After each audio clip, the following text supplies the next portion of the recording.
दाता दयाम्नां विच्छन्दं विनैजे करोते विवर्जितस्तु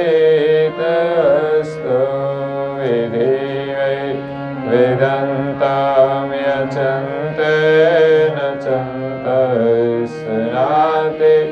सनातं जिनाथाय अनन्तो यगादं बहोदं लयजन्महादं कुबेरं तयमं नमामि नमस्तु। श्रीमद् करुणा सागर महाराज की, कैवल्य धाम की, श्री अविचलदास जी महाराज की जय।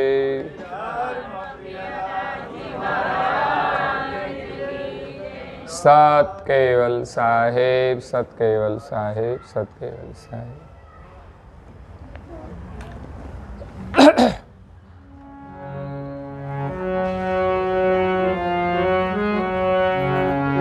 मायाना फंद में जगत लपटाई रह्यो,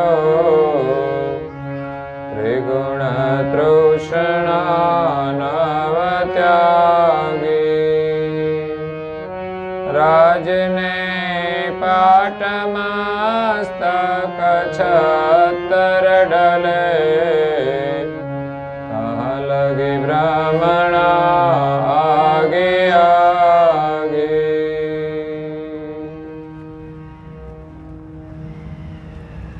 प्रेम भक्तजनों, ज्ञान संप्रदायना आद्य स्थापक, अनंत ब्रह्मांडाधीश, केवल कर्ताना परम विशेष अंश, अनंत अंशोना तारणहार, परम मोक्षना दाता, कैवल धर्म धुरंधर, महान समर्थ, परम श्रेष्ठ, परम विभूतिवान, परम दयाळु, परम कृपा निधि, सर्वज्ञ दिव्य परम गुरु श्रीमद करुणा सागर महाराज विश्वभરના મનુષ્ય તનુધારી ચૈતન અંશોને સંબોધીને યથાર્થ જ્ઞાનનો ઉપદેશ આપતા સ્વરચિત હસતા લેવા ગ્રંથને વિશે કહે છે કે માયાના ફંદમે જગત લપટાઈ રહ્યો, ત્રિગુણ તૃષ્ણા નવ ત્યાગી। राजने पाट मस्तक छत्तर ढले, तहाँ लगी भ्रमणा आघी आघी। करुणासागर महाराज श्रीए बहुज सरल भाषा में आपने गहन उपदेश आप्यो छे। ज्ञाननी गति बहु गहन छे, जे वर्षों सुधी तपस्या करिए तो पण अनुभव में न आवे, ए अनुभवनो ज्ञान करुणासागर बापजी सरलताथी आपणे आ उपदेश द्वारा आप्युं छे। जगतना जीवो मायाना फंदमां लपेटाई गया छे। एमांथी बहार निकळवानुं बहु ज मुश्केल छे। अनेक प्रकारनी माया छे, अनेक प्रकारना आकर्षण छे। एकमांथी छूटे तो बीजामां बंधाई जाय, बीजामांथी छूटे तो त्रीजामां बंधाई जाय। मायाना फंदनी अंदर आखुं विश्व लपेटायेलुं छे। मात्र एक विश्वना सर्जनहार ए जगत थी न्यारा छे, जेना शुद्ध संकल्प थी आ जगतनु सर्जन थयुं छे। ए जगत कर्तानु संदेश लई करुणासागर महाराज जे एमना परम विशेष अंश छे, देवताओं ए विशेष अंश है અને આપણે બધા સામાન્ય અંશ છીએ. આટલો અંશોની અંદર ભેદ છે. એક સકર્તા સર્જનહારે 3 પ્રકારના અંશોનું સર્જન કરી આ જગતની રચના કરી છે. 3 ગ્રેડ છે વ્યવસ્થા માટે. જેમ એક મેનેજર હોય, એની નીચે બીજા 5 જણા કામ કરતા હોય, એની નીચે બીજા બધા લોકો કામ કરતા હોય, એમ જગત કરતાએ આ જગતની વ્યવસ્થા માટે 3 પ્રકારના અંશોનું સર્જન કર્યું છે. એક સામાન્ય, બીજા વિશેષ અને ત્રીજા પરમ વિશેષ. સામાન્ય અંશો અસંખ્ય છે. આ સૃષ્ટિમાં જેટલા પણ જીવ જંતુ છે, 84 લાખ પ્રકારના શરીરોની અંદર વિચરણ કરતા 84 લાખ પ્રકારના શરીરો છે. અલગ અલગ બીબા છે. અને એક એક પ્રકારના શરીરમાં અસંખ્ય જીવો છે. એક કીડી છે તો કેટલી કીડીઓ છે, કોઈ ગણતરી ના થાય. ઢગલાબંધ નીકળતી હોય છે. મચ્છરો કેટલા, કોણ ગણે? આ તો માણસની ગણતરી થાય છે. એ સિવાયના જીવોની તો કોઈ ગણતરી જ નથી. એટલા અસંખ્ય અંશો કરતા માલિકે આ જગતની રચનામાં ઉત્પન્ન કર્યા છે. જગત કરતા આનંદ કરવા માટે આ જગત બનાવ્યું છે. અને એમણે ઉત્પન્ન કરેલા જે અંશો છે એને પણ આનંદ કરવા માટે આ વ્યવસ્થા બધી બનાવી છે. એટલે માલિકે આપણને શા માટે મોકલ્યા છે? મોજ કરવા માટે. શા માટે મોકલ્યા છે? પણ મસાલા ખાઈને મોજ નથી કરવાની, યાદ રાખજો. આજની અમારી યુવા પેઢી કે શિક્ષિત પેઢી, હું તો શિક્ષિત નથી માનતો, જે લોકો વ્યસનનું સેવન કરે છે, ધૂમ્રપાન કરે છે, કે હવે નવું આવ્યું છે શરાબ, જે ખરાબ છે એનું સેવન કરનારા હું નથી માનતો કે આ શિક્ષિત છે. ભલે એક અક્ષરે ન ભણ્યા હોય, પણ એને એટલી સમજણ હોય છે કે આ વસ્તુ ન લેવાય, એનું નામ શિક્ષણ છે. અત્યારે લોકોની પાસે શિક્ષણ છે, પણ કેવું? પૈસા કમાવાનું. જેને વ્યવસાય લક્ષી શિક્ષણ કહેવાય, પણ જીવનલક્ષી શિક્ષણ હોવું જોઈએ. ભલે વ્યવસાય લક્ષી આવશ્યક છે. આજે જો શિક્ષણ ના હોય તો આ મોંઘવારીમાં જીવવું ઘણું મુશ્કેલ છે. એટલે આપણે એને પણ આવકારીએ છીએ કે શિક્ષણ હોવું જોઈએ, એમની સાથે સંસ્કાર પણ હોવા જોઈએ. પણ વર્તમાન સમયની અંદર, વર્તમાન વાતાવરણમાં, આધુનિક જીવનમાં સંસ્કારનું ધીમે ધીમે લોપ થતો જાય છે. લોકોને પ્રાર્થના કરવાનો સમય હોતો નથી, કાં તો ભાવના જ નથી. 2 વસ્તુ છે. સમય હોય તો મોબાઈલમાં જતો રહે, ક્યાંક બેસવામાં જતો રહે, ક્યાંક ફરવામાં જતો રહે. આપણે ભલે હરીએ ફરીએ, ખાઈએ પીએ, બધું જ કરીએ, પણ સમયસર આપણે ભગવાનનું સ્મરણ પણ કરવું જોઈએ. એનો સમય થાય તો એની એ વ્યવસ્થા હોવી જોઈએ. પછી ફરવા જઈએ એટલે સંધ્યાનો સમય થાય તો ટાઈમનો સેટ ના થાય તો છૂટી જાય. પણ ના, ગમે તે કરીએ પણ એના સમયે એ વસ્તુ થવી જોઈએ. હા, થોડું વહેલું મોડું થાય એનો વાંધો નથી, પણ થવું જોઈએ. માનો કે 12થી ફરીને 8 વાગે આવ્યા તો 8 વાગે કરો, પછી ભોજન કરો.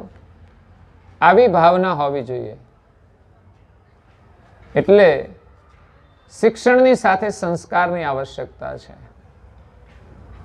તો કર્તા માલિકે મોજ કરવા માટે મોકલ્યા છે, ને બધા મોજ જ કરે છે. જોવો ને, ખાઈ પીને મોજ કરો. ખાઓ, પીઓ અને મોજ કરો. પણ માત્ર ખાવા પીવાથી જ મોજ આવતી નથી. સમજીને ખાય તો વાંધો નથી, નહીં તો ખાઓ પીવો અને માંદા પડો. મોટા ભાગે બીમારીઓ ભોજનને લઈને જ આવે છે, ગમે તેવું ખાવાનું. તો કર્તા માલિકે જગત બનાવ્યું છે મોજ કરવા માટે, અને બીજું આંખ ખોલવા માટે. એટલે મોજ કરવાનું તો સૌ કોઈ જાણે છે, પણ આંખ ખોલવાનું કોઈ જાણતા બધા આંખો બંધ કરીને મોજ કરે છે, ગમે તેવી મોજ આંખો બંધ કરીને. લોકો આ માયાના સુખની પાછળ પાગલ થઈ ગયા છે, અંધ થઈ ગયા છે. આંખો હોવા છતાંય દેખાતું, અને ભણેલા હોવા છતાંય વાંચી શકતા. મસાલાની પડીકી ઉપર લખેલું હોય છે કઈ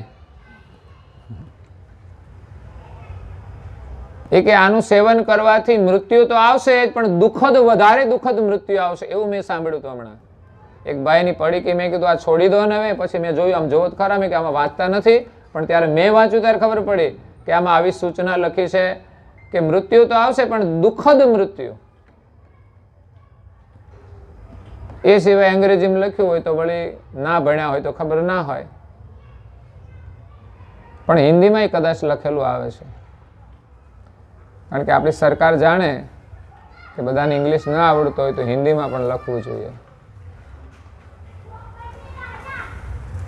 કે તમાકુ શરીરને હાનિકારક છે. અને ચિત્રો પણ મૂકવામાં આવે છે, પણ કોને દેખાય છે? કોઈ જોતું જ નથી ને. સીધું પડીકી કરીને ખોલીને ખાઈ જ જવાનું. જેમ ઘંટીના ગાળામાં અનાજ ઓરે એમ જ ઓરી દેશ લોકો. બોલો, બાઇક ઉપર બેઠા હોય અને આમ કરીને આમ નાખી દે બધું પડીકી અંદર. વિમલ ને મિરાજ, મિરાજ ખાવાથી કોઈ નિરાત થાય એવું છે? ગમે એટલી પડીકીઓ ખાશો છતાં નિરાત નહીં થાય. તમને ઘરમાં સારું ખાવાનું આપે છે છતાં પણ તમે બહારનો કચરો ખાવ છો. ઘરના ભોજનથી એટલી તૃપ્તિ થવી જોઈએ કે હવે મારે કશું જ નહીં ખાવું પડે. એ પ્રેમ એ ઘરના ભોજનમાં છે. પણ અત્યારે ઘરના ભોજન કરતા બહારનું ભોજન વધારે મીઠું લાગે છે. શહેરમાં તો પાછું બહુ સ્વાદિષ્ટ બધું મળે, એટલે અઠવાડિયે કમસે કમ ટેસ્ટ કરવા જઈએ. પીઝા, મંચુરિયન, આ તો લગ્ન પ્રસંગમાં બધું ધમાધમ ચાલતું હોય છે. બધું ખાઓ પીવો ને મોજ કરો, પણ ભગવાનને યાદ કરો. ખાવા પીવા માટે જ પરમાત્માએ આ બધું બનાવ્યું છે. ખટરસ માલિકે આપણા આનંદ માટે બનાવ્યા છે. એટલે ઘરમાં પણ સ્વાદિષ્ટ ભોજન જ જમવું જોઈએ, પણ જે કચરો છે એ ના ખાવું જોઈએ. અત્યારે તો લોકોને એના સ્વાદમાં મજા પડી ગઈ છે. શરાબ એકવાર શરૂ કરી દીધું પછી કામ પતી ગયું. આખું ઘર બરબાદ થઈ જાય તો એ છોડે નહીં. આજે બહુ સારા પરિવારના લોકો પણ એના શિકાર બનતા જાય છે. જેમ પેઢી બદલાશે ને, અત્યારે આપણી પાસે સંસ્કાર હોય, પણ ભાવિ પેઢી, સમય બદલાય, સંગ બદલાય, તો સારા પરિવારના લોકો પણ આ વ્યસનોમાં ફસાઈ જાય છે. અને આજની પાર્ટીઓ કેવી હોય છે બધી યુવાનોની, કોલેજોની, બસ આજ પીવાનું અને ડાન્સ કરવાનું, નાચવાનું, કૂદવાનું. એમાં તો એનું જીવન બહુ વિલાસી બની જાય છે. અને એવા વિલાસના આકર્ષણમાં આ પેઢી એ પરિવારને ભૂલી જાય છે, માતા પિતાને ભૂલી જાય છે, એના સંબંધો ભૂલી જાય છે. એક વ્યક્તિ અનેકની સાથે સંબંધ જોડી દે એવી વિકૃતિઓ આવે છે. તો સારો સંસાર આ માયાની જાળમાં લપેટાઈ ગયો છે. 14 લોક સુધી આ માયા છે. દેવતાઓ પણ આ માયાની અંદર આવી જાય છે. દેવ ચરિત્ર જોઈએ તો એના જીવનમાં પણ માયાના આવરણો આવતા હોય છે, પણ સૂક્ષ્મ હોય છે, આપણા જેવા ના હોય.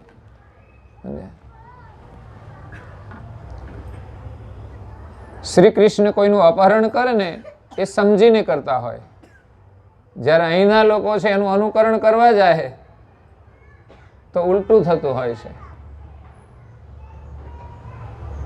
એનું જીવન લાંબો સમય ચાલતું નથી. અગર તો એમનો ધ્યેય કંઈ જુદો હોય છે.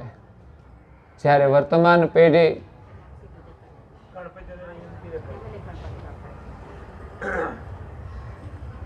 જે પ્રકારે આ વિકૃતિઓમાં જોડાય છે ત્યારે બરબાદ થઈ જાય છે. એટલે વિશ્વના એક સર્જનહાર છે એવું કરુણાસાગર મહારાજે પ્રતિપાદન કર્યું છે. એટલે એમાં કોઈ ઝઘડો નહીં. એક જ સર્જનહારે આ જગતનું સર્જન કર્યું છે અને એમના 3 પ્રકારના અંશો છે. આપણે બધા સામાન્ય છીએ અને દેવોને વિશેષ બનાવ્યા છે જે બ્રહ્માંડનું સંચાલન કરે છે. એને 84માં ના જવાનું હોય પણ એને સત્તા આપી છે, એને જવાબદારી આપી છે. દરેક દેવ પોતપોતાનું કાર્ય કરે છે. આપણા શરીરમાં જ એમના અંશો આવેલા છે. આંખ ઉપર સૂર્યચંદ્રના અંશ છે તો શું કરે? તો કે જોવાનું જ કાર્ય કરે. કાન ઉપર દ્વિગપાલ છે તો એ સાંભળવાનું કાર્ય કરે. નાસિકા એ અશ્વની કુમાર દેવતા છે તો એ ગંધને ગ્રહણ કરવાનું કામ કરે. જીવા એ વરુણદેવ છે જે સ્વાદને ઓળખવાનું કામ કરે છે. હાથ ઉપર ઇન્દ્ર છે, પગે વાસુદેવ છે, ગુદાએ ગણપતિ, ઉપસ્થે બ્રહ્મા, નાભિએ વિષ્ણુ, હૃદયમાં શિવ, ગળામાં જીવ શિવ, ભ્રકુટીમાં શક્તિ અને બ્રહ્મરંધ્રમાં આદ્ય પુરુષ નિરંજન. આ પ્રધાન દેવતાઓ છે જે આ શરીરમાં પણ કામ કરે છે અને એ જ પ્રકારે બ્રહ્માંડમાં પણ એમના સ્થાન આવેલા. જેવા શરીરમાં સ્થાન છે એનું જ સ્થાન બ્રહ્માંડમાં છે. અને આ શરીરને ચલાવનારો એક ચૈતન અંશ છે. એ શરીરના તખત ઉપર બેઠેલો છે અને શ્વાસ દ્વારા, પ્રાણાયામ દ્વારા આખા શરીરને ચેતન કરે છે. એની દ્રષ્ટિ માત્ર પ્રાણાયામ ઉપર પડે એટલે પ્રાણાયામ ચેતન થાય. પ્રાણાયામ ચેતન થાય એટલે પ્રાણાયામ આખા શરીરમાં વ્યાપક છે. અને ખટ ચક્ર એ આ શરીરમાં કર્તા માલિકે રચનાની અંદર ગોઠવેલા છે. એક ચક્ર ચાલુ થાય, ચેતન થાય, એની સાથે બધા જ ચક્રો જોડાયેલા હોય અને બધા ચક્રો સાથે આખા શરીરનું જોડાણ છે. આમ તો પ્રકૃતિમાંથી જ 72,000 નાડીઓ આખા શરીરમાં વિસ્તાર પામેલી છે. 36,000 આ બાજુ છે, જમણી બાજુ 36,000 ડાબી બાજુ. એમાં મુખ્ય 10 નાડી છે. 10માં પાછી મુખ્ય 3, પિંગલા, પિંગલા અને સૂક્ષ્મણા. આના નામો ક્યારેક ક્યારેક કદાચ આપણે સાંભળ્યા હશે. આ તો તત્વજ્ઞાન છે. જે યોગી લોકો હોય એ આ તત્વજ્ઞાનનો અનુભવ કરી શકે છે. પણ કહેવાનો મતલબ એટલો છે કે આ શરીરને ચલાવનાર ચૈતન એક પોતાના તખત ઉપર બિરાજેલો છે. આ શરીરમાં વ્યાપક નથી. એક જગ્યાએ રહીને આખા શરીરનું સંચાલન કરે છે. આંખ દ્વારા જોવે, કાન દ્વારા સાંભળે, પગ દ્વારા ચાલે, હાથ દ્વારા કામ કરે, મુખ દ્વારા બોલે, નાસિકા દ્વારા ગંધ ગ્રહણ કરે. ઇન્દ્રિયો દરેક જુદી જુદી ક્રિયાઓ કરે છે, દરેક જુદી જુદી વસ્તુને ગ્રહણ કરે છે, પણ એનો રસ લેનારો જે ચૈતન છે એ તો એક જ છે. સ્વાદ ભલે જીભને આવે પણ એનો આનંદ એ આ શરીરને ચલાવનારો ચૈતન છે એ માણી રહ્યો છે. એટલે કરુણાસાગર બાપજી કહે છે કે આ શરીરમાં ઇન્દ્રિયો દ્વારા જે રસ આવે છે એને ચાસમી કહે છે. એ ઇન્દ્રિયોની ચાસમી મનને પહોંચે છે, મનની ચાસમી ગુણને પહોંચે છે, ગુણની ચાસમી પ્રકૃતિને પહોંચે છે, પ્રકૃતિની ચાસમી નિરંજનને પહોંચે છે, નિરંજનની ચાસમી આત્મા, આત્માની પરમાત્માને, પરમાત્માની આ ચાસમી સર્જનહારનો જે અંશ છે એ ગ્રહણ કરે છે.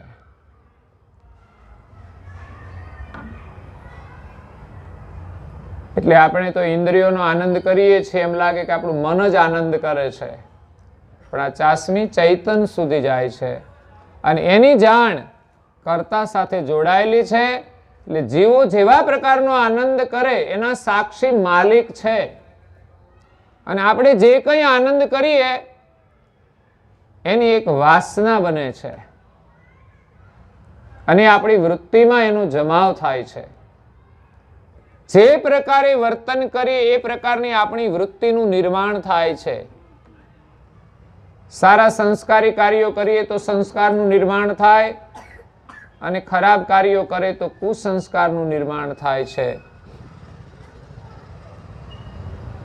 એટલે આ જીવાત્મા જેવા સંસ્કાર લઈને આવ્યો છે, એવો સ્વભાવ લઈને આવ્યો છે, એ પ્રમાણે વર્તન કરે છે.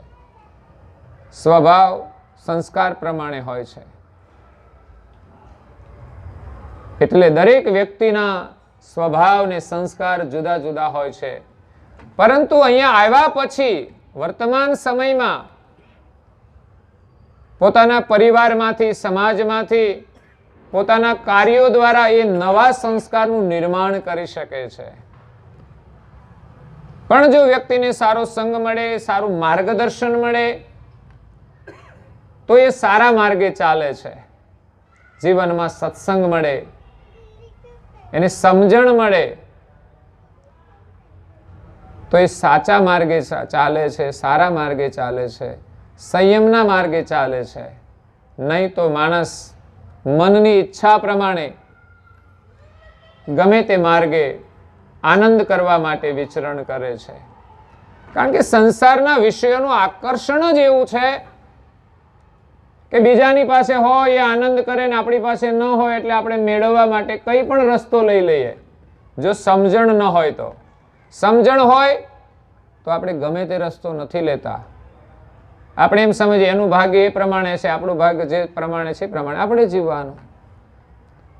પરંતુ દેખાદેખી આ વિષયોના આનંદ માટે જીવાત્મા પ્રપંચ કરે, જૂઠ કરે, જેનું પરિણામ સંસ્કાર રૂપે એની વૃત્તિમાં જમા થઈ જાય અને જે કર્મ થાય એનું ફળ પણ એને ભોગવવું પડે છે. એટલે એક જ સર્જનહાર છે, એનું પ્રતિપાદન કરુણાસાગર મહારાજ શ્રીએ કર્યું છે. એના આપણે સૌ અંશ છીએ. આ જગતમાં મોજ કરવા માટે મોકલ્યા છે અને મોજ કરવા માટે જ આ જગત બનાવ્યું છે. આ બ્રહ્માંડની અંદર માલિક એક જ છે, એ સિવાય કંઈ જ નથી. આ જગત તો એને સર્જન કર્યું છે એટલે થયું. આ ન હોય ત્યારે માત્ર એકલા જ રહે છે. આ તો એના સંકલ્પથી જગત ઉત્પન્ન થયું છે. એ સંકલ્પનો એક વેગ છે. એ વેગ જ્યાં સુધી ચાલે એનો નિશ્ચય છે કેટલા સમય સુધી ચાલશે. એનું આરબલ છે કે આ જગત ક્યાં સુધી રહેશે. અને અંતે જ્યારે આ જગત સમાઈ જશે, સમેટાઈ જશે, ત્યારે જે જગતના કર્તાથી આ જગત સર્જન થયું છે, જેમનો સંદેશ લઈને કરુણાસાગર મહારાજ, એમના પરમ વિશેષ અંશ છે, જેમને કર્તા માલિકે બધા દેવોથી પણ વિશેષ ગતિ પ્રદાન કરી છે. પરમ વિશેષ, જે જગતની રચનાને સંપૂર્ણ જાણે છે અને માયાથી પણ એ પર છે. એટલે જગતના જીવો માયામાં ફસાઈ જાય, એમાંથી બહાર કાઢવા માટે એ આ જગતની અંદર અવતાર લઈને આવે છે, માલિકનું જ્ઞાન લઈને આવે છે. એ માલિકના સ્મરણથી આ જીવાત્મા માયામાંથી છૂટી અને પોતાના માલિકને મેળવે છે, પોતાના પરમ પિતાને પ્રાપ્ત કરે છે અને પોતાનું જે નિજ ઘર છે, આપણું સાચું ઘર એ છે. ત્યાંથી આપણે આ વિશ્વમાં ફરવા માટે આવ્યા છીએ, પણ આપણે અહીંયા ને અહીંયા રોકાઈ ગયા અને અહીંયા જ આપણે બધું આપણું માની લીધું. જે શરીરમાં રહીએ છીએ શરીર તો કે મારું, જે મકાનમાં રહીએ છીએ મકાન તો કે મારું. એટલે મારા તારાની જ મારામારી છે, એના જ લડાઈ ને ઝઘડા છે. ખરેખર આપણે એમાં રહીએ છીએ પણ ખરેખર આપણું નથી. અને આ શરીરમાં આપણું ચાલતું નથી. આપણે આ શરીર બનાવેલું નથી. માતાના ગર્ભમાં તૈયાર થયું એ પણ કુદરતની જ વ્યવસ્થા છે. નહીં તો કોઈને શ્યામ કલર ગમતો નથી, બધા જ રૂપાળા બનાવે. પણ આ કુદરતની વ્યવસ્થા છે ને કર્મ આધીન છે. જેને જે શરીર મળ્યું છે એ શરીરની આકૃતિ બની છે, આકૃતિની પાછળ એનો સ્વભાવ જોડાયેલો છે. એના સ્વભાવની આકૃતિ આ શરીરની પાછળ જોડાયેલી હોય છે. રૂપ રંગ આદિ બધું જ એના કર્મ આધીન મળ્યું હોય છે. કારણ કે માણસના જીવનમાં એની પ્રધાનતા છે. અત્યારે વર્તમાન સમયની અંદર સંબંધો જોડવા માટે પેલું રૂપ જોવામાં આવે. સારું ઘર હોય, સારો પરિવાર હોય, પણ વેસ્ટ ઇન્ડિઝ જેવા હોય તો કોઈ સંબંધ ન કરે. આ ના ચાલે કે છે. આપણા ઘરમાં કોઈ આવું નથી ને. એટલે પહેલી પસંદ ત્યાં હોય છે. બીજું જોવે સંપત્તિ, ખાવાનું છે કે નહીં. રૂપાળા ગમે તેટલા હોય, પણ સંપત્તિ વગર લોકો સંબંધ નથી જોડતા. પછી હવે શિક્ષણ જોવામાં આવે છે. હવે શિક્ષણની પ્રધાનતા આવી છે. શિક્ષણ હશે તો સંપત્તિ આવશે. એટલે ડિગ્રી હોય એટલે કઈ વાંધો નહીં. એટલે આ માયા જોઈને આપણે કામ કરીએ છીએ. હકીકતમાં વ્યક્તિના ગુણ જોઈને સંબંધ જોડવા જોઈએ. બીજી બાહ્ય વસ્તુઓ જોઈને જોડવામાં આવે એમાં ક્યારેક મુશ્કેલીઓ પણ ઊભી થાય છે. એકાબીજાના સ્વભાવ મળે નહીં તો મુશ્કેલીઓ થાય છે. એટલે મેચિંગ તો હોવું જોઈએ. મેચિંગનું કેટલું મહત્વ છે અત્યારે. બધા બહેનો બહુ જાણે છે મેચિંગને. હે, પહેલા તો માત્ર કપડાનું જ મેચિંગ હતું. હવે તો બધા જ શણગારોનું મેચિંગ આવી ગયું. માથામાં નાખવાના કઈ બકલ હોય, કાનમાં પહેરવાની બુટ્ટી હોય, નાકમાં પહેરવાનું હોય કે ના હોય ખબર નહીં, સમય પ્રમાણે. હાથમાં કઈ પહેર્યું હોય કે પગમાં પહેર્યું હોય, એટલે જૂતિયા મેચિંગમાં આવવા માંડ્યા છે. બોલો, તો પછી પરિવારમાં મેચિંગ હોવું જોઈએ ને. મેચિંગ એ તો મેચિંગ છે, સારી વસ્તુ છે. તો પરિવારના દરેક સભ્યોમાં સ્વભાવનું મેચિંગ હોવું જોઈએ. એટલે આપણે ત્યાં સમાજ છે, સમાજ વ્યવસ્થા. વર્ણ વ્યવસ્થામાં સમાજ વ્યવસ્થા છે કે આપણા સમાજમાં સંબંધો થાય. કેમ? તો સમાજની અંદર કઈ વિચારોની, વ્યવહારની સામ્યતા હોય છે એટલે એનું મેચિંગ થાય. પણ ગુજરાત વાળો મહારાષ્ટ્રમાંથી લઈને આવે ને તો પહેલા તો ભાષાનો જ પ્રોબ્લેમ, પછી બીજા ઘણા બધા પ્રોબ્લેમ આવે. ઘણું ના સમજી શકે. એના સ્વભાવ, પરંપરા, વિચાર બધું જુદું જુદું હોય. એ ક્યાંક ભેગા થઈ ગયા હોય ને લઈ આવે, પછી કરવું શું, રાખવું પડે.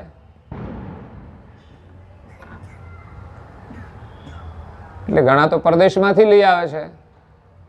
પણ કોઈક એવા સમજદાર વ્યક્તિ હોય છે કે બેઉને સમજવા પ્રયાસ કરે છે ને અપનાવી લે છે. એ સફળ થાય છે, એના માટે કોઈ વાંધો નથી. પણ જેને તકલીફ થાય ને એના માટે વાંધો છે કે સમજ્યા વગર કંઈ કરે તો મુશ્કેલી છે. અને સારા સમાજનું એ રીતે જોડાણ થાય તો મુશ્કેલીઓ ઊભી થઈ જાય. એટલે સામાજિક વ્યવસ્થા છે સામ્યતાની, એ પ્રમાણે વ્યવહારો જોડાય છે. અત્યારે શિક્ષણની સામ્યતાથી સંબંધો પણ જોડાય છે. એટલે એમાં એક શિક્ષણની સામ્યતા હોય છે એટલે ચાલી શકે, સંભાવનાઓ હોય છે. પરંતુ છતાંય જો સંસ્કારોની વિષમતા હોય તો મુશ્કેલીઓ આવી શકે છે. એ ભણતા હોય ને એને બેને મેચિંગ થાય, પણ બીજા ઘરમાં હોય એને મેચિંગ ના થાય તો શું કરવાનું? હે, તકલીફો ઘણી ઊભી થતી હોય છે. એટલે આ શરીરોનું મેચિંગ તો થાય છે, પણ સ્વભાવનું મેચિંગ મહત્વનું છે. એટલે આપણા સ્વભાવનું નિર્માણ આપણા કર્મ અનુસાર થાય છે. તો કર્તા માલિકે આ જગત બનાવ્યું છે. જગતના જીવો આ માયાના રસમાં, માયાના ફંદમાં ફસાઈ ગયા એટલે પોતાને ભૂલી ગયા. જ્યારે માલિકે જગતમાં મોકલ્યા હતા ત્યારે બધાને પોતાના સ્વરૂપનું જ્ઞાન હતું કે હું માલિકનો અંશ છું અને ચૈતન્ય સ્વરૂપ છું અને એમાં સુખી હતો. પરંતુ એ જીવ અલ્પજ્ઞ છે અને કર્તા માલિક સર્વજ્ઞ છે અને દેવો વિશેષ ગતિવાળા છે. એ અલ્પ પણ નથી અને સર્વજ્ઞ પણ નથી. એની ગતિ વિશેષ છે એટલે વિશેષ કાર્ય કરે છે. જગતનું સંચાલન કરે છે. જુદા જુદા હોદ્દા પર બધા દેવો છે.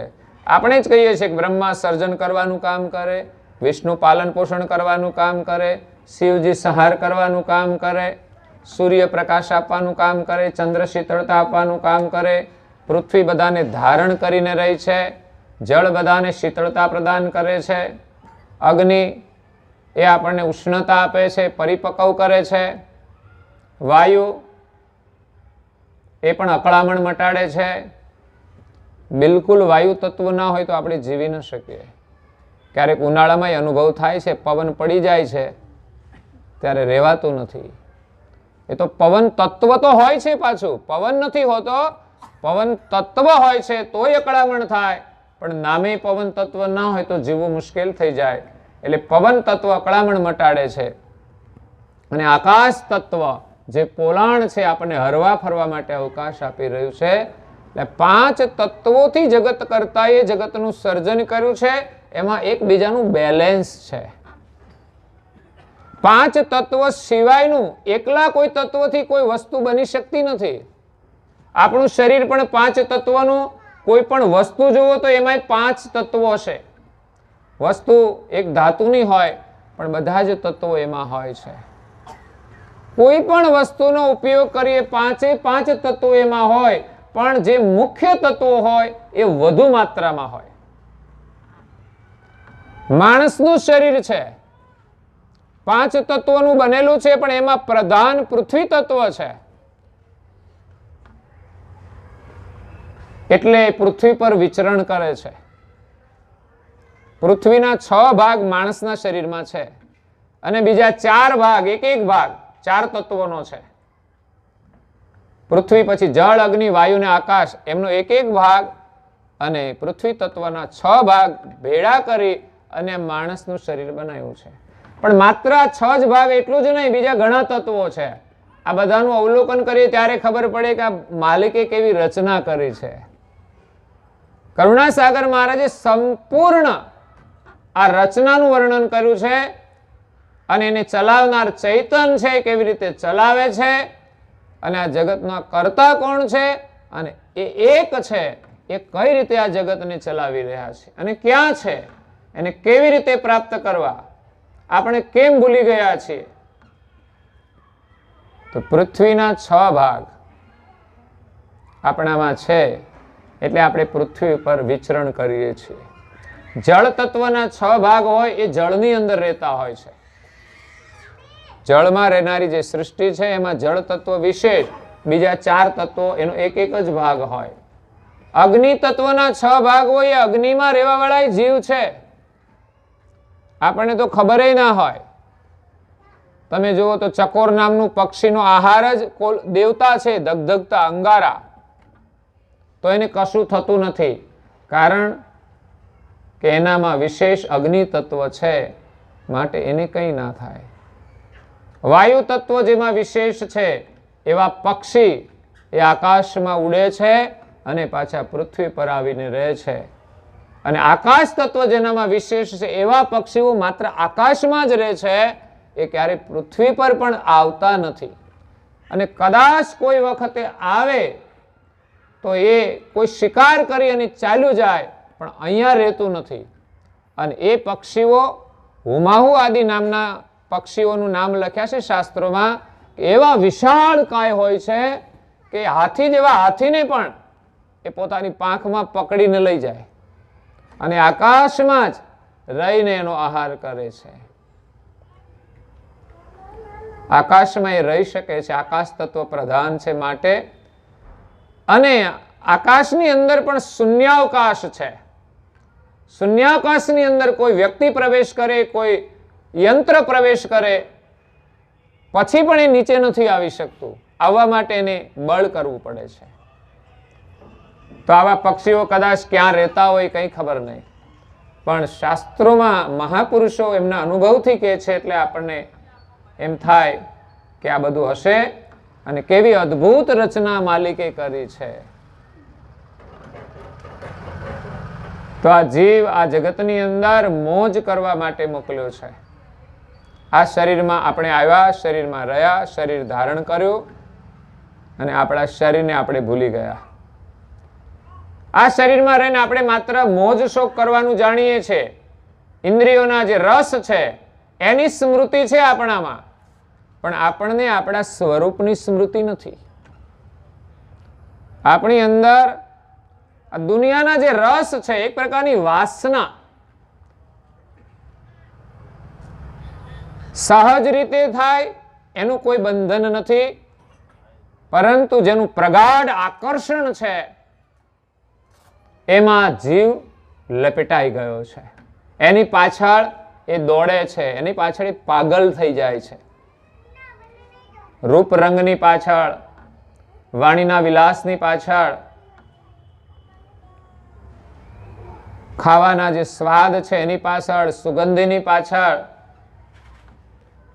એકબીજાના સ્પર્શના સુખ માટે પણ એનું પણ આકર્ષણ માણસને પોતાના કર્તવ્યને ભૂલાવી દે છે. એટલે દુનિયાનું જે દુન્વયી આકર્ષણ છે એ માયાનું આકર્ષણ છે. એમાં આપણે સાવધાન રહેવાનું છે. સંયમ અને વિવેક રાખીને આ બધા વિષયોનો ઉપયોગ કરવાનો છે. પરંતુ માણસ આ સંસારના સુખ મેળવવા માટે વિવેક ભૂલી જાય છે, ધર્મ ભૂલી જાય છે, કર્મ ભૂલી જાય છે અને માત્ર ભોગને મેળવવા માટે જ એ જીવતો હોય છે. અને એ ભોગના સુખની અંદર એ દુખી થતો હોય છે. સુખ તો ક્ષણિક હોય છે. સંસારની અંદર અનુભવ કરો ને સર્વે કરશો તો સુખની માત્રા ક્ષણિક હોય છે. વિશેષ તો માણસને દુખી જ થવું પડે છે. એટલે પરમ ગુરુ કહે છે કે માયાના ફંદ મેં જગત લપટાઈ રહ્યો. આ માયાનો ફંદ છે. કર્તા માલિકે જગત બનાવ્યું છે એ માયા દ્વારા બનાવેલું છે અને પોતે માયાથી અલગ રહેલા છે. આદ્ય પુરુષ નિરંજન અને આદ્ય શક્તિ, આ બંનેના મિલનથી આ સ્ત્રી અને પુરુષ યા તો નર માદાની સૃષ્ટિનું નિર્માણ થયું છે. એટલે દરેક જાતિમાં નર માદા હોય એટલે એ શરીરનો વિસ્તાર આગળ વધે છે. એટલે આદ્ય પુરુષ નિરંજન એ જ્યોતિ સ્વરૂપ કહેવાય છે, નિરંજન નિરાકાર કહેવાય છે, જે આદ્ય પુરુષ છે. આ બ્રહ્માંડના મોટામાં મોટા કોઈ દેવ હોય તો એ આદ્ય પુરુષ નિરંજન છે.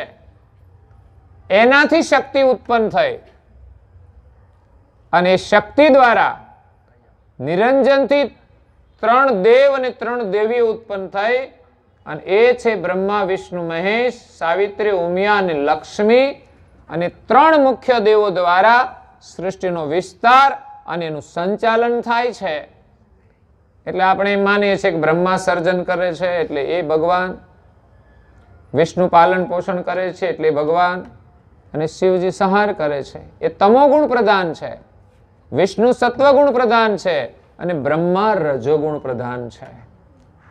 એટલે આ જગતની માયા 3 પ્રકારની છે. ત્રિગુણાત્મક માયા કહેવાય છે. અહીંયા ગુરુ મહારાજ પણ એ લખે છે કે માયાના ફંદ મેં જગત લપટાઈ રહ્યો, ત્રિગુણ તૃષ્ણા નવ ત્યાગી.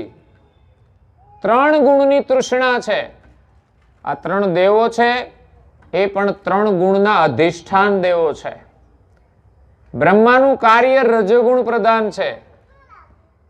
એમાં રજોગુણના ભાગ એમના શરીરમાં વિશેષ છે. શાસ્ત્રોમાં તો એવી વાત પણ લખેલી છે કે બ્રહ્માની અંદર એટલો રજોગુણ હતો કે એમની દીકરી સરસ્વતી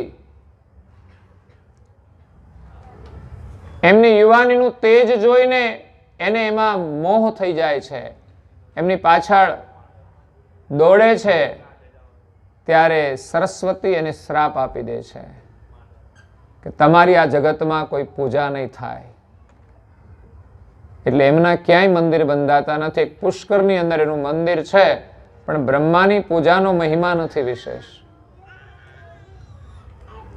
જ્યારે વિષ્ણુ સત્વગુણ પ્રધાન છે અને ભક્તિ પણ સત્વગુણ પ્રધાન છે, પણ છતાંય ગુણ છે, માલિક ગુણાતીત છે.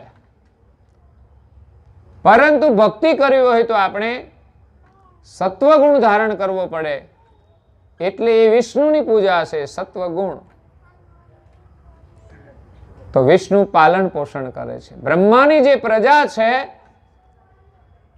એનાથી આ સંતાનોની ઉત્પત્તિ થઈ.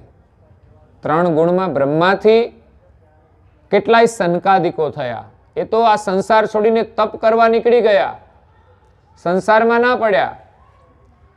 સૃષ્ટિ આગળ ન વધી ત્યારે આકાશવાણી થઈ નિરંજનની કે આ વિસ્તાર કેમ થતો નથી. ત્યારે વિષ્ણુએ સાંભળ્યું આકાશવાણી અને જોયું કે આ વિસ્તાર કરવાનું કામ તો બ્રહ્માનું છે અને એને જે પ્રજા થાય એનું પાલન કરવાનું કામ મારું છે. પણ એની પ્રજા મોટી થાય, ઉત્પન્ન થાય ત્યારે ને. પણ જે ઉત્પન્ન થાય છે એ તો બધા બ્રહ્મલોક છોડી અને મહાશૂન્યમાં જઈને તપ કરવા ચાલ્યા જાય છે, માલિકને મેળવવા માટે. માલિક તો પર છે. આ સૃષ્ટિની રચનાનું જે જ્ઞાન છે ને બહુ ગહન છે. અભ્યાસ કરીએ તો ખબર પડે કે આ ધર્મ જગત કેવડું છે, કેવું છે. ધર્મમાંય કેટલી અજ્ઞાનતાઓ છે, અંધશ્રદ્ધાઓ છે, મતભેદ છે. વાસ્તવિક વસ્તુ એક છે, પણ દુનિયામાં મતભેદ છે. એ થોડી થોડી અજ્ઞાનતાને કારણે છે, થોડી થોડી અજ્ઞાનતાને કારણે. સત્ય વસ્તુ એક જ છે, બધાનો મત એક જ હોય, પણ એની અંદર જે કંઈ ભેદ છે એ જ પ્રકૃતિનો ભેદ છે. એટલે પ્રકૃતિ માયાએ ધર્મમાં પણ પ્રવેશ કરેલો છે. એટલે આ દુનિયાની અંદર ધર્મના ઝઘડાઓ ચાલે છે. ધર્મના માટે મહાયુદ્ધો થયા છે, મહાસંહાર થયો છે. એટલો સામાજિક રીતે નથી થયો, એવા મહાયુદ્ધો ધર્મના નામે થયા છે. કોમવાદ આપણા દેશમાં પણ ઘણી વાર થતો. હવે થોડી શાંતિ છે. આ દેશના પ્રધાનમંત્રી આવ્યા પછી જેમની એક વિચારધારા જ આત્મીય ભાવનાની છે. ભલે એક રાજકીય નેતા છે એટલે રાજનીતિ પ્રમાણે એ શાસન કરે, પણ એમના અંતરની એક વિચારધારા છે એ ધર્મના વિચાર સાથે લઈને ચાલે છે. દુનિયામાં જેટલા પ્રકારના લોકો ધર્મ પાળે છે ને એ બધાના આદર સાથે એ શાસન ચલાવે છે. એટલે ભિન્ન ભિન્ન મત છે. તો 3 મહાદેવ છે મુખ્ય, આ સૃષ્ટિનું સંચાલન કરે છે. એ 3 ગુણના દેવતા છે, કે રજોગુણ, સત્વગુણ અને તમોગુણ. રજોગુણ પ્રધાન બ્રહ્માજી, જેનાથી આ બધી જ પ્રકારના જે શરીરો છે એનું નિર્માણ થયેલું છે. સત્વગુણ પ્રધાન વિષ્ણુને કોઈ સંતાન નહોતા, પણ બ્રહ્માની જે પ્રજા છે એમના ભાઈ છે, એની પ્રજાનું પાલન પોષણ કરે છે. એટલે સંસારમાં કોઈને સંતાન ન હોય તો ભાઈ ના હોય ને એને પોતાના માનીને રાખવા જોઈએ. આ આશીર્વાદ છે. પણ એવું તો કોઈને કરવું નથી કે અમારું હોય તો જ ખરું. પણ એ તો કુદરતની વ્યવસ્થા છે. અને છતાંય કંઈક પ્રાર્થના કરો, તમારું પુણ્ય હોય અને તમને મળી શકે. એટલે વિષ્ણુ પાલન પોષણ કરે છે. અને તમોગુણ પ્રધાન દેવતા શિવજી છે, એમનું કાર્ય એમ કે છે સંહાર કરવાનું છે. પણ એ આપણને કોઈને કંઈ મારવા આવતા નથી, પણ ગુણનું કાર્ય છે. તમોગુણનું કામ હંમેશા વિનાશ કરવાનું છે. આપણે તમોગુણ જેટલો ધારણ કરીએ ને એટલો જીવનમાં વિનાશ થાય, પતન થાય. અને તમોગુણનું કાર્ય, 3 ગુણનું કાર્ય જીવનમાં આવશ્યક છે. સૃષ્ટિના વિસ્તાર માટે, નવસર્જન માટે રજોગુણ છે. નવું જે સર્જન થાય છે એક રજોગુણનું કાર્ય છે, નવું. અને જેટલું સંયમમાં ચાલે છે એ સત્વગુણ પ્રધાન છે. શાંત રીતે વર્તમાન કરે છે એ સત્વગુણનું કાર્ય છે. જીવનમાં સત્વગુણ બહુ આવશ્યક છે. જો ઘરમાં સુખ મેળવવું હોય, શાંતિ મેળવવી હોય, આનંદ મેળવવો હોય તો જેટલો સત્વગુણ છે એટલી જ ઘરમાં શાંતિ આવશે. એવું નહીં કે પૈસા આવશે તો શાંતિ આવશે, કોઈ વસ્તુ આવશે તો શાંતિ આવશે. આવશે તો થોડા સમય માટે છે, વધારે સમય નહીં રહે. વધારે શાંતિનો સંબંધ આપણા સ્વભાવ સાથે જોડાયેલો છે, આપણા ગુણ સાથે જોડાયેલો છે. ઘરમાં જો સાત્વિક સ્વભાવના લોકો હોય ને એના ઘરમાં શાંતિ જ હોય. અને જે વ્યક્તિના સ્વભાવમાં સત્વગુણ હોય એ વ્યક્તિના જીવનમાં શાંતિ હોય. ઘણા લોકો શાંતિથી બેઠા હોય છે, કઈ માથાકૂટ નહીં, અને બધા લોકો એમ કે આ છે ને બહુ શાંત સ્વભાવના છે, કોઈ માથાકૂટ જ નહીં. અને એ બહેનોય ભાગશાળી હોય, એમ કે તમારા ભાઈને તો કઈ માથાકૂટ જ નહીં. ઘણા બહેનો શાંત સ્વભાવના હોય છે. એટલે જેટલો આપણો સ્વભાવ સત્વગુણ હોય એટલી જ જીવનમાં શાંતિ છે. તમોગુણ હોય તો શું થાય? રોજ માથાકૂટ થાય. એટલે આ ત્રિગુણાત્મક માયા છે, એમાં આપણી ત્રિગુણાત્મક ઈચ્છાઓ છે. તૃષ્ણા, રજોગુણી સુખ, સત્વગુણી સુખ અને તમોગુણી સુખ. ત્રણ પ્રકારની તૃષ્ણાઓ આપણા મનમાંથી પ્રગટ થાય છે. ઈચ્છાઓ અનેક હોય તો વિશેષ લોકો રજોગુણ પ્રધાન ભોગ વૈભવ માટે જીવતા હોય છે. એના આનંદમાં સંતોષ માનતા હોય છે. એ ભગવાનને માનતા હોય પણ ખાલી મંદિરમાં હોય, દીવો કરવાનો આટલું માનતા હોય. ક્યાંક દેવ દર્શને જઈએ એટલું માનીએ, પણ ભગવાનને મેળવવા માટે કોઈ ભજન નથી કરતું કે પૂજા નથી કરતું. કે ભગવાનને મેળવવા માટે જે કંઈ આપવું પડે તે આપીને પણ મારે ભગવાન મેળવવા છે એવી આપણી કોઈ તૈયારી નથી.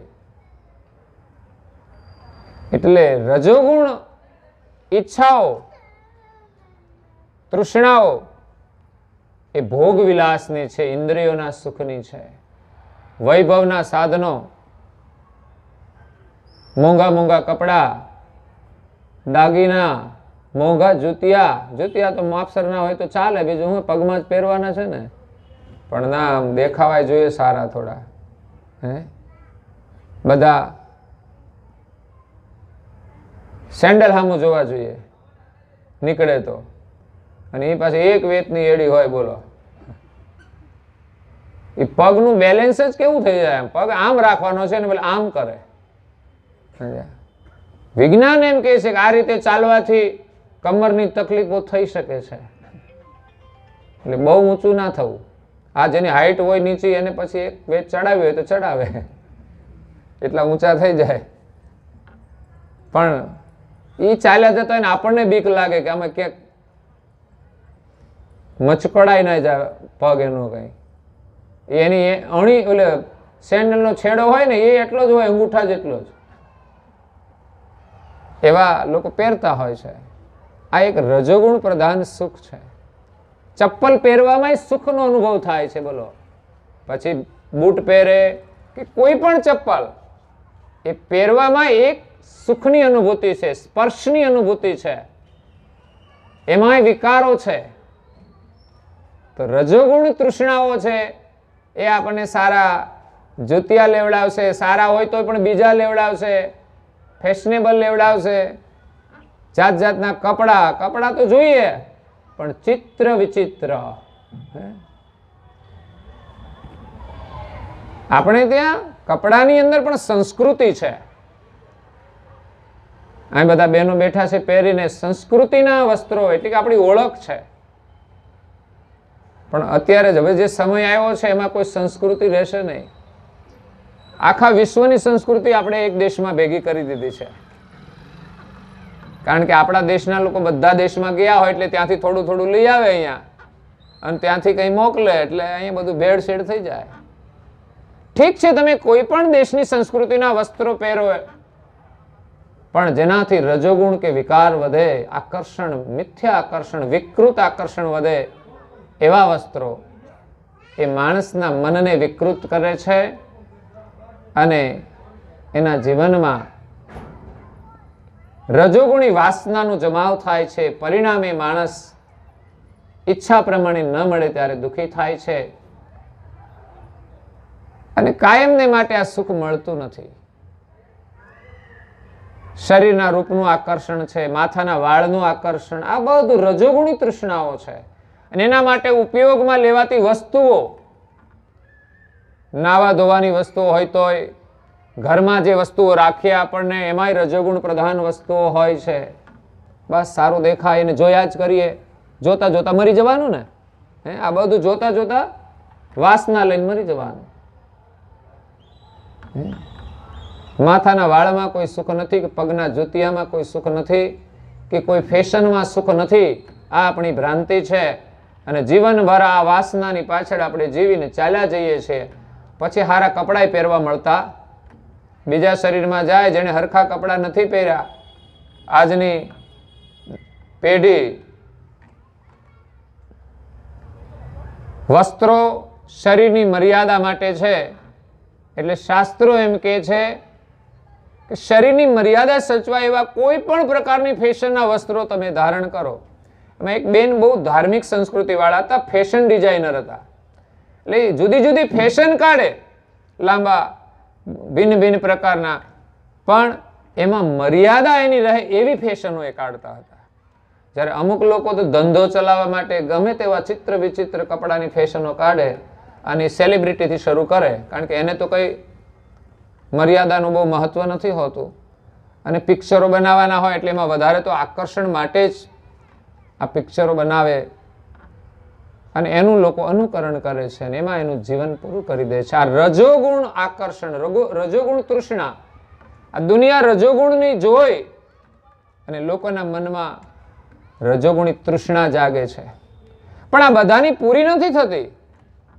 જોઈને દુઃખી થવાનું છે, એની પાછળ દોડવાનું દેખાદેખી, અને એમાં એનું જીવન પૂરું થઈ જવાનું. પણ એ વિચાર નથી કરતા કે આપણને જીવન શા માટે મળ્યું છે. અને ક્યારેક ક્યારેક તો આ વાસનાની પાછળ જીવાત્મા એટલો પાગલ થઈ જાય છે કે પરિવારના સંબંધોને પણ ભૂલી જાય છે, એમના પ્રત્યેનો વિવેક પણ ભૂલી જાય છે અને આગળ જતા એ બરબાદ પણ થઈ જતા હોય છે. એટલે વસ્ત્રો એમ કહે છે કે ઋતુને અનુસાર પહેરવાના હોય. એક તો ઠંડી હોય તો ઠંડી પ્રમાણે, ગરમી હોય તો સુતરાઉ કપડાં હોય, ચોમાસામાં તો પ્લાસ્ટિકના આવે જ છે. એમાં નોર્મલ હોય, પણ સુરક્ષા માટે તો આપણે પછી જરૂર પડે ત્યારે બધું પહેરતા હોઈએ. પરંતુ ઋતુ અનુસાર કપડાં એ આપણા શરીરની રક્ષા માટે છે. મર્યાદા માટે તો હોય જ છે, પણ રક્ષા માટે હોય છે. અને બીજું કહેવામાં આવ્યું છે, એમાં ખાસ વિશેષ બહેનો માટે મહત્વ છે. અમારા ભાઈઓ તો બહુ કંઈ મહત્વ નહીં કપડાનું. પુરુષોમાં વિશેષ ફેશનો ઓછી હોય,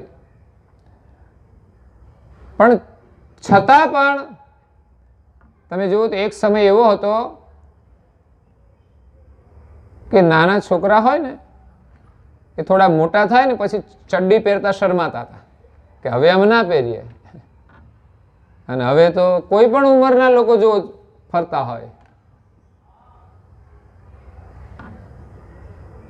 આમ એને પોતાને કેવું મહેસૂસ થાય એના ઉપર આધાર છે પહેરવામાં. પછી તો કોમન થઈ જાય એટલે કોઈ પ્રશ્ન નથી રહેતો.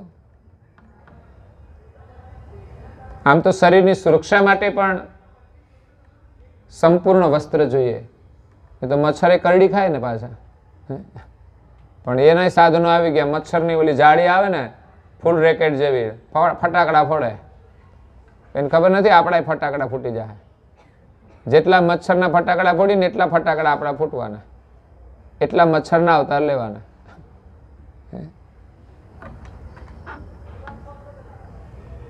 એટલે આપણે કોઈ પણ વસ્તુનો ઉપયોગ કરીએ છીએ પણ એની પાછળ વિચાર નથી કરતા.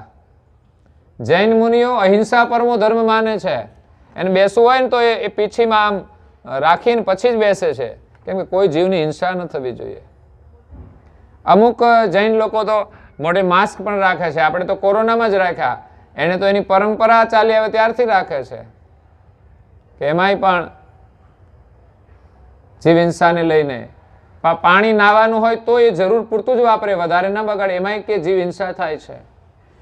ચાલવાનું તો ઉગાડા પગે, કેમ તો કે જીવ હિંસા, જુતિયા માથે દબાઈ જાય. ઓલા પગ છે એમાં બહુ જ ઓછો ભાગ જમીનને ટચ થાય, અને ખાસ એ નીચે ધ્યાન રાખીને ચાલતા હોય છે. અને આપણે તો આડું અવડું ચાલે છે, પગમાં શું આવી ગયું કોને ખબર.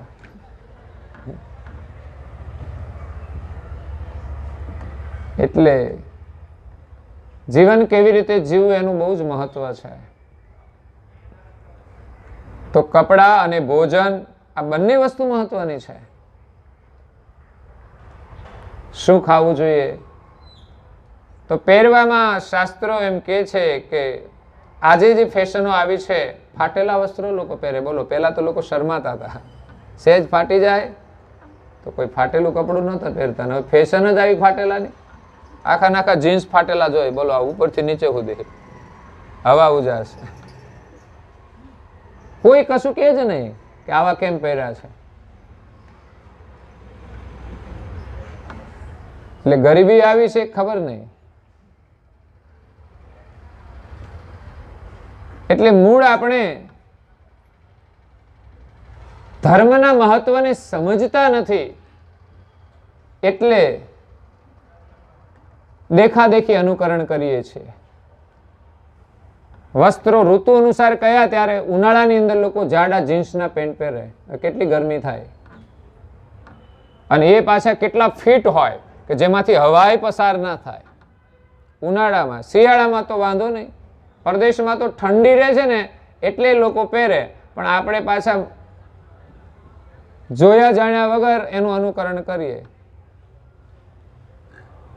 એટલે શરીરને પણ નુકસાન કરે, અકળામણ થાય. અને ફિટ કપડાં પહેરીને બેહે તોય અકળામણ, ફાવે ને બેહવાનું.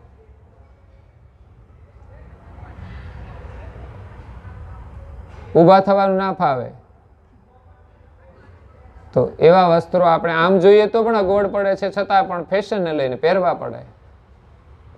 એનાથી લોકોને એમ થાય અમે સારા દેખાઈએ છે. એ પણ ભ્રાંતિ છે. સારા તો આપણે આપણા સ્વભાવથી, આપણા કર્મથી, આપણા વ્યવહારથી દેખાઈશું. કોઈ માત્ર વસ્ત્રથી સારા નથી દેખાતા. સ્વામી વિવેકાનંદે વિદેશમાં જઈને કહ્યું, એમને કોઈએ કહ્યું કે તમે આવું સરસ ભાષણ આપો છો, પણ તમે આ જો સૂટ બૂટ પહેરો તો તમારી ઇમ્પ્રેશન પડે. ત્યારે વિવેકાનંદે એને જવાબ આપ્યો હતો કે અમારા દેશમાં ઇમ્પ્રેશન વસ્ત્રોથી નથી, પણ સંસ્કારથી છે. એટલે માણસ વસ્ત્રોથી સારા દેખાવા પ્રયાસ કરે છે, એ એક ભ્રાંતિ છે. અને વસ્ત્રોના આકર્ષણથી જે કોઈને સારા લાગે છે ને એમાં ફસાય છે, એ પણ એની ભ્રાંતિ છે. એની પાછળ આપણે સમય, સંપત્તિ, સંસ્કાર બધું જ ગુમાવીએ છીએ. અત્યંત ફિટ કપડાં નહીં પહેરવા જોઈએ એમ શાસ્ત્રો કહે છે. અત્યંત ટૂંકા કપડાં નહીં પહેરવા જોઈએ, અને પારદર્શી કપડાં નહીં પહેરવા જોઈએ. આ 3 વસ્ત્રોના દોષ છે. સિવાય કોઈ પણ ફેશન હોય રંગબેરંગી, એ આપણે ધારણ કરી શકીએ. નહીં તો આપણું મન છે રજોગુણી તૃષ્ણાની અંદર બંધાઈ જાય છે, એનું શિકાર બની જાય છે, અને એના કારણે આ જીવ પોતાના કર્તવ્યને ભૂલી જાય છે. આજની યુવા પેઢી મા બાપને માનતી નથી. કેમ? એ આવી જ રીતે કોઈ જાળની અંદર ફસાઈ ગઈ છે, કોઈના આકર્ષણની પાછળ એ દોડતી હોય છે. તો રજોગુણની તૃષ્ણા એ માણસને બાંધવાનું કામ કરે. જ્યાં જાઓ ત્યાં તમે બંધાઈ જશો. રજોગુણી સુખની અંદર, વિલાસની અંદર આપણે બંધાઈ જઈશું. બીજી પ્રકારની તૃષ્ણા છે તમોગુણી. લડાઈ ઝઘડા આવેશ વટ કંઈ પણ કરવું છે વટ પાડી દેવાનો એક અહંકાર છે, તમોગુણી તૃષ્ણા છે. દુનિયામાં કોઈ એવું કામ કરીને વટ પાડવા માટે નથી કરવાનું. કોઈ એવા લગ્ન કરે કે લોકો જોતા રહી જાય, લોકો વાતો કરે, વટ પડી જાય, એનો અહંકાર એમાં પોષાય છે. આ તમોગુણી તૃષ્ણા છે. સારા દેખાવા માટે, અહંકારને મજબૂત કરવા માટે ઘણા લોકો તમોગુણી સ્વભાવના હોય, એનો આહાર પણ તમોગુણી હોય, એની વાણી ભાષા પણ તમોગુણી હોય, અને એના વસ્ત્રો જુઓ ને તો એના રંગ પણ એવા જ હોય. તો તમોગુણી તૃષ્ણા પણ સારી નથી, જે માણસને માર ખવડાવવાનું કામ કરે છે. તમોગુણ ધારણ કરવાથી આપણે માર ખાવો પડે છે. લોકો વાત વાતમાં તમોગુણ ધારણ કરતા હોય છે. બોલો, બજારમાં જાઓ તમે, હામાં થોડી ગાડી આમ તેમ થઈ ગઈ તો ઘણા એટલા બધા તમોગુણ પ્રધાન હોય કે ગમે તેમ બોલવા માંડે. એમનો વાંક હોય તો પણ. અમને ઘણા આવા અનુભવો થાય છે. એકવાર તો આ અમદાવાદમાં અમે આવતા હતા બાપુનગરના રસ્તે, તો અમે અમારી સાઈડમાં હતા, એ બાઇક વાળો સામેથી રોંગ સાઈડમાં આવતો હતો, અને તો એ ગાડી સાથેથી ઘસા નીકળ્યો તો બકવાસ કરવા માંડ્યો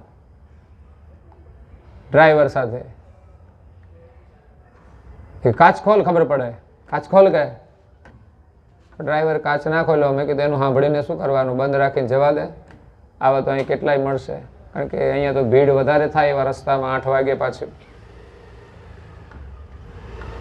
એકવાર એક રિક્ષાવાળો સુરતની બજારમાં આગળ હતો, અમારી ગાડી પાછળ હતી, સામેથી એક ભાઈ આવ્યા, એ વિસ્તારના કોઈ નેતા હશે કે શહેનશાહ હશે, એટલે ભાઈ આવતા હોય એટલે આપણે બધાને આગુ બાજુ ખસી જવાનું એમ. અને રિક્ષાવાળાને તો ખાસ જેમ તેમ બોલવા માંડ્યો. મેં કીધું આ બધા તમોગુણ પ્રધાન જીવો છે, અત્યારે દાદાગીરી કરે છે, પણ એક સમય એવો આવશે ને કે એનાથી ઊભું નહીં થવાય અને બોલાશે નહીં. જેટલો જ વાણીનો વ્યય કર્યો છે એટલું જ એનામાં વિકૃત પરિણામ આવશે. અને આજે નહીં આવે તો પરમાત્મા એને એવા જીવની અંદર, શરીરની અંદર મૂકી દેશે, પછી ત્યાં એક શબ્દ બોલી નહીં શકે અને માર ખાવો પડશે. એટલે કરેલા કર્મનું ફળ તો ભોગવવું જ પડે છે. એટલે રજોગુણી તૃષ્ણાઓ છોડી, તમોગુણી તૃષ્ણાઓ છોડી રજોગુણમાં બંધાવાનું છે. બંધાયા પછી ખીલે બંધાઈ જાય ને પછી છૂટવાની ઈચ્છા હોય પણ છૂટાય નહીં. લગ્ન થઈ ગયા પછી મને મને પણ ચલાવવું પડે, ન હરખું આવે તોય, ન આનંદ આવે તોય, બંધાઈ ગયા. એમ કેટલી પ્રકારની વાસનામાં જીવ બંધાઈ ગયો છે રજોગુણની. હવે છૂટે તેમ નથી. આ વ્યસનો છે એ તમોગુણી વાસના છે, છોડવી છે પણ હવે છૂટશે નહીં. એ માર ખવડાવશે. કોઈ મારવા નહીં આવે પણ જાતે માર પડશે, પરેશાની આવશે. એક તો પૈસાનું નુકસાન પહેલું, એ તો સગવડતા હોય ને વાંધો ના આવે, પણ આજે ગરીબ હોય એનાથી મુક્ત નથી. અને પૈસા છે તો આવા માર્ગે વાપરવા એનો પણ વિચાર કરવો જોઈએ. પૈસા છે તો ગમે ત્યાં વાપરવાના. સારા ઘણા માર્ગો છે, કાર્યો છે, એ કામ કરીને પુણ્ય કમાઈ શકે છે. એની જગ્યાએ વ્યસનનું સેવન કરીને પોતાના જ શરીરને બગાડી રહ્યા છે. એક અર્થનું નુકસાન છે, બીજું સ્વાસ્થ્યનું નુકસાન છે, અને ત્રીજું સંસ્કારનું નુકસાન છે. બુદ્ધિ પણ કુંઠિત થઈ જશે. એવી વસ્તુનું સેવન કરવાથી આપણી બુદ્ધિ મલિન થઈ જાય તો એ ધંધો તો કરી શકે છે, શિક્ષણ હોય એ કામ તો થાય, તો એને એમ લાગતો હોય કે મારી બુદ્ધિ તો બહુ સારી છે, હું તો જે કામ કરું છું એ સારું જ કરું છું, પણ એ ભગવાનનું નામ નહીં લઈ શકે. ભગવાનનું ભજન કરવાની બુદ્ધિ એની નષ્ટ થઈ જાય અને ભગવાનના ભજન વગર કોઈને સુખ કે શાંતિ મળવાની જ નથી. અને દુનિયામાં જે માને છે એ માત્ર કહેવા પૂરતી છે.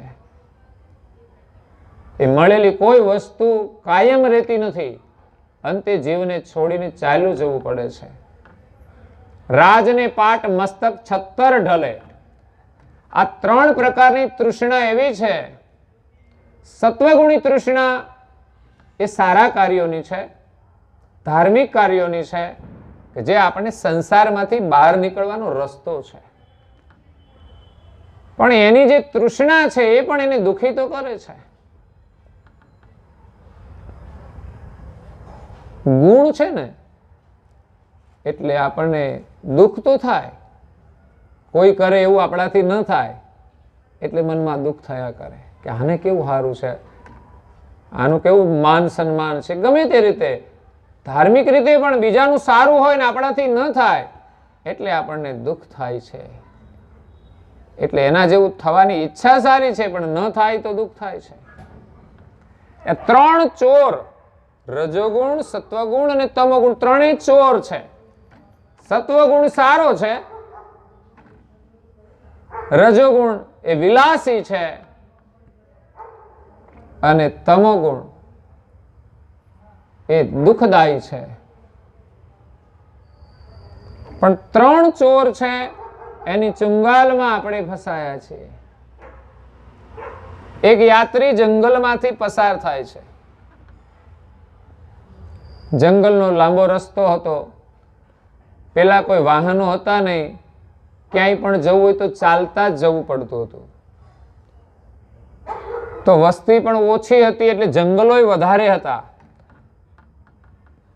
જેમ કરુણાસાગર મહારાજ પ્રગટ થયા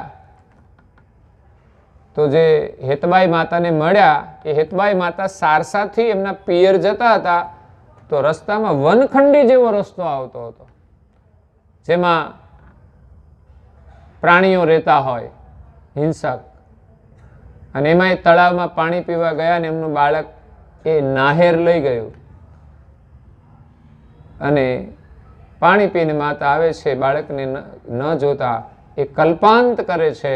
અને ગયા જન્મમાં પરમ ગુરુએ આપેલ વચન પ્રમાણે એ બાલ સ્વરૂપે પ્રગટ થઈને માતાને મળે છે અને ઉપદેશ આપે છે. અને બધી જ વાત કહે છે કે ગયા જન્મમાં તમે કોણ હતા, કયા હતા, કયા કુળમાં હતા અને કેવી રીતે તપ કર્યું. ત્યાં હું તમને મળ્યો તો, ત્યાં મેં તમને વચન આપ્યું હતું કે તમે નવો જન્મ ધારણ કરો. ત્યાં મારે બાલ સ્વરૂપે પ્રગટ થઈ અને એ વિસ્તારમાં જંબુદ્વીપમાં મારે આ કૈવલ જ્ઞાનની સ્થાપના કરવી છે. એટલે આ નિમિત્ત બનવા માટે એ હેતબાઈ માતાએ જન્મ ધારણ કર્યો. કહેવાનો મતલબ વનખંડીના ઘણા રસ્તાઓ હતા. એમ એક યાત્રી જંગલમાંથી પસાર થાય છે તો લૂંટફાટ કરનારાય ઘણા હતા. ઘણીવાર લોકો લૂંટાતા હતા. તો આ ત્રણ ચોર હતા જંગલમાં. પેલો ચોર એને મળ્યો તો એમણે એને એક ઝાડ સાથે બાંધી દીધો, વટે માર્ગુને. બીજો હતો એમણે એને થોડો માર માર્યો. ઘણા લોકો આપણને લૂંટી તો લે પણ ઉપરથી માર પણ મારે. હમણાં મેં એક વિડીયો જોયો તો, કોઈ કહેતા એમાં લખ્યું હતું કે હરિદ્વારનો વિડીયો છે અને કોઈ આશ્રમ હતો અને આશ્રમની અંદર નાના નાના બાળકો રહેતા હતા. અને એક હવે કઈ જ્ઞાતિનો હશે માણસ ખબર નહીં, આશ્રમમાં છોકરાઓને રાખતો તો અનાથ હોય છોકરા કે, પણ છોકરાને એટલો ત્રાસ આપતો હતો. આપણને એમ થાય કે આના કરતા યમના દૂતોય આટલો ત્રાસ નહીં આપતા હોય. એટલી નિર્દયતાથી એ બાળકની પિટાઈ કરતો હતો. ઊંચો કરીને નીચે પછાડે, સુઈ જાય કે પગ ઊંચા રાખ, એના પગના તળિયામાં સોટી મારે. એટલો માર માર્યો. આપણને એમ થાય કે આને તો અત્યારે ને અત્યારે ફાંસી આપી દેવી જોઈએ. એટલો નિર્દયી માણસ હતો. તંત્ર કદાચ આ બીડિયાથી વીડિયાથી મીડિયાથી પકડી લે તો સારું, નહીં તો કેટલાય બાળકો પરેશાન થઈ જશે. કયા કારણથી એ જેલમાં આવ્યા હશે, કઈ મજબૂરીથી ત્યાં રહેતા હશે, ભગવાન જાણે. નહીં તો આમાં તો આવું જોઈને બીજા છોકરા બધા જોતા હતા, ભાઈ છોકરાએ કઈ ભૂલ કરી હશે ખબર નહીં, પણ એટલી તો નહીં ભૂલ કરી હોય કે આવી શિક્ષા કરવી પડે. આ દ્રશ્ય જોઈને બીજા છોકરા તો એટલા ભયભીત. કોઈ છોકરાને સારી સૂઝ પડે ને તો રાત્રે ભાગી જાય, એવી પરિસ્થિતિ ત્યાં હતી. એમ લાગે કે આ જ નર્ક છે. એટલે તમોગુણનું કામ મારવાનું છે, પીટાઈ કરવાનું. ઘણાના ઘરમાં પીટાઈ થતી હોય છે, મારામારી થતી હોય છે, બારે ઘણીવાર લડાઈ ઝઘડાઓ જોઈએ છે આપણે. અને આજે વિશ્વ યુદ્ધો પણ ચાલી રહ્યા છે, એ તમોગુણનું તો પરિણામ છે. અહંકાર, જમીનના વિવાદમાં લડાઈઓ. આજે ઘર ઘરમાં એ સમસ્યા છે. મકાનો ભેગા હોય એમાં લડાઈઓ, જમીનમાં લડાઈઓ. પ્રેમથી, ન્યાયથી એનું વિભાજન કરવું જોઈએ. જેમ દેશના પ્રધાનમંત્રી કહે છે કે આપણા દેશમાં આઝાદ થયો ત્યારની સમસ્યા હતી જમીન સરહદ વિવાદની બાંગ્લાદેશ સાથે. તો એમણે વાર્તાલાપ કરીને, સંવાદ કરીને એનું સમાધાન કર્યું. એટલે એમણે આપણને બધાને એક સૂત્ર આપ્યું છે કે કોઈ પણ ઝઘડો હોય એનું સમાધાન થી એનો રસ્તો મળે છે, નહીં કે લડાઈથી. આજે વિશ્વ યુદ્ધો ચાલે છે, કેટલા માણસો મરણને શરણ થઈ ગયા, કેટલાય ઈજાગ્રસ્ત થઈ અને જીવન જીવવાના. વિચાર કરો, બધું લૂંટાઈ તો ગયું, પણ જે શરીર ક્ષતિગ્રસ્ત થઈ ગયું, અપંગ થઈ ગયું, એમાં જિંદગી કેમ કાઢવાની? કોણ એની સેવા કરે, કોણ મદદ કરે? આ પરિસ્થિતિનું નિર્માણ ક્યારે થાય? તો કે તમોગુણના કારણે, અહંકારના કારણે. એટલે એક સામાન્ય પરિવારથી માંડીને વિશ્વ સુધી આ ત્રણ ગુણો કામ કરે છે. દેવો અને દાનવોના યુદ્ધો થયા છે, એની પાછળ પણ આ તમોગુણ કામ કરે છે. એટલે દેવો તો દાનવોની એવી પ્રવૃત્તિ જોઈને એનો સંહાર કરતા હતા. અવતારો થયા એણે પણ રાક્ષસોનો સંહાર કર્યો છે. અને આજે આતંકવાદીઓ જો કારણ વગર લોકોને પરેશાન કરતા હોય, એની પરેશાની તો બેહદ હોય છે, ત્રાસ થઈ જાય. એટલે એની સામે લડવું તો આવશ્યક છે. એટલે ત્રણ પ્રકારની જે તૃષ્ણા છે, રજોગુણી, તમોગુણી. તો એક ચોર હતો, એમણે એ વટે માર્ગોને બાંધી દીધો, બીજા એની પિટાઈ કરી અને જે કંઈ હતું એ લઈ લીધું, લૂંટી લીધું. અને પછી ત્રીજું હતું ને શાંત સ્વભાવનો, એમણે એને છોડી અને કહ્યું તું જવા દે. ત્રણે ભાઈઓ તો હતા જ, એટલે ચોર તો ખરો પણ શાંત સ્વભાવનો, મારે નહીં, કશું ના કરે, પણ પેલા બે કામ કરે ને પછી આ એને છોડી મૂકે. એટલે સત્વગુણ છૂટવા માટે મહત્વનો છે, પણ ગુણ એ ગુણ છે, એમાં આપણે બંધાવાનું નથી. નહીં તો સાત્વિક પ્રવૃત્તિનું પણ એક બંધન છે. એમાંય સૂક્ષ્મ અહંકાર હોય, સૂક્ષ્મ રજોગુણ હોય, માન સન્માનની ભાવના હોય કે સારા દેખાવાની ભાવના હોય, અહંકાર હોય, તો એ રજોગુણ એટલે સત્વગુણ પણ આપણને એની ભેગો જ રાખે. કારણ કે સત્વગુણ છે ને એ એની હદ છોડીને બહાર ના જાય.